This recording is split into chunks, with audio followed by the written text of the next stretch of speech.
மாநில ஒருங்கிணைப்பாளர் பாலமுரளிவர்மன் அவர்கள். தமிழ் தேசிய பேரரசின் தலைமை அண்ணன் செந்தமிழன் சீமான் அவர்களுக்கும்,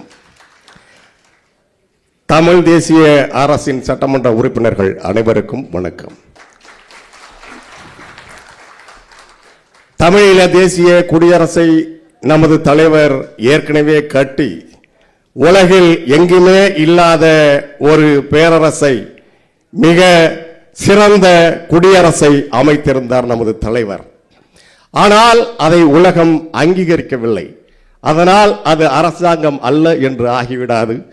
அதை போலவே தான் தமிழ்நாட்டில் அண்ணன் செந்தமிழன் சீமான் அவர்கள் தமிழ் தேசிய அரசை அமைத்து விட்டார்.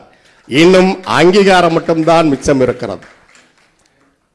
நாம் முள்ளிவாய்க்காலில் நமது உறவுகளின் அந்த ஓல குரல்களால் இயக்கப்படுகிறோம்.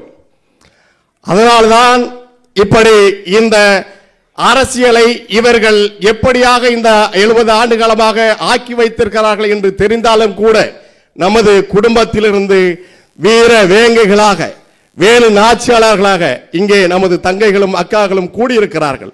எந்த கட்சியிலும் இப்படி ஒரு காட்சியை நாம் காணவே முடியாது.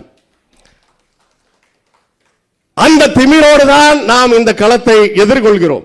நமக்கு அதில் எந்த ஐயமும் இல்லை.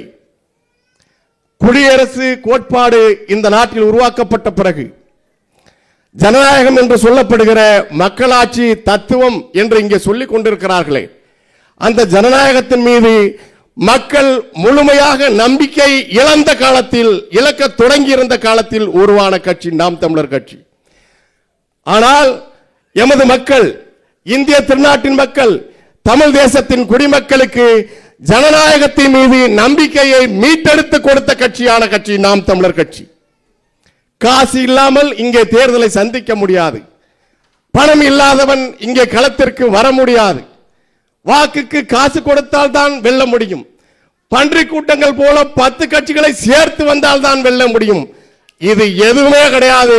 இது அத்தனையும் உடைப்பேன் என்று உடைத்த ஒரே தலைமை அண்ணன் செந்தமிழன் சீமான் அவர்களின் தலைமையிலான நாம் தமிழர் கட்சி. நான் அண்ணன் என்னை பணித்திருக்கிற கடலூர் மாவட்ட பொறுப்பாக இருக்கின்ற கடலூர் மாவட்ட வேட்பாளர்கள் மற்றும் மாநில ஒருங்கிணைப்பாளருக்கான இணையவழி கலந்தாய்விலே குறிப்பிட்ட ஒன்றை எல்லாருக்குமாக இங்கே பகிர்ந்து கொள்ள விரும்புகிறேன். அந்த ஒன்றை செய்திக்காக தான் இங்கே வந்தேன். நாம் வேட்பாளர்கள் அல்ல, நாம் சட்டமன்ற உறுப்பினர்கள் என்பதை நாம் உறுதியாக மனதில் விதைக்க வேண்டும். நீ என்னவாக ஆக விரும்புகிறாயோ அதுவாகவே ஆகிவிட்டாய் என்று நீ நம்பு. அண்ணன் எப்போதுமே அதைத்தான் சொல்வார். நல்லவர்கள் தோற்றதாக வரலாறு உண்டு, நம்பிக்கை கொண்டவர்கள் தோற்றதாக வரலாறே இல்லை. பெர்னாட் ஷா பிக்மேலியனில் எழுதுகிறான், லண்டனிலே ஒரு பூக்காரி, பூக்காரி என்று கூட அது கொஞ்சம் குறைவாக சொல்லக்கூடாது, பூக்கார பெண். லண்டனிலே அவன் பூக்காரி என்று தான் சொல்கிறான் பெர்னாட் ஷா. லண்டனிலே பூக்கார பெண் தன்னை ஒரு ராஜகுமாரியாக நினைத்தாள். ராஜகுமாரி போலவே சிந்தித்தாள். ராஜகுமாரியை போலவே உடை அணிந்து கொண்டாள். ராஜகுமாரியாக நடந்தால் இறுதியாக அவள் ராஜகுமாரியாகவே ஆகிவிட்டாள் என்றான் பெக்மேலியனின் பெர்னாட் ஷா. அதுதான் நம்முடைய மந்திரம், அதுதான் நமது சூத்திரம். செய்யத்தக்க அல்ல செய்யக்கெடும், செய்யத்தக்க செய்யாமையானும் கெடும் என்பதை அனுதினமும் காலையில் எழுந்து பிரம்ம முகூர்த்தம் என்று அவர்கள் சொல்கிறார்களே, அந்த நேரத்தில் 108 முறை உங்களுக்குள் சொல்லிக் கொள்ளுங்கள். நாம் தமிழ் தேசிய அரசை உறுதியாக அமைப்போம். அண்ணன் சீமான் தலைமையிலான நாம் தமிழர் ஆட்சி உறுதியாக அமையும். கோட்டையிலே புலிக்கொடி பறக்கும். நாம் தமிழர், தமிழ் தாய் வாழ்க, தலைவர் பிரபாகரன் வாழ்க. அடுத்ததாக மாநில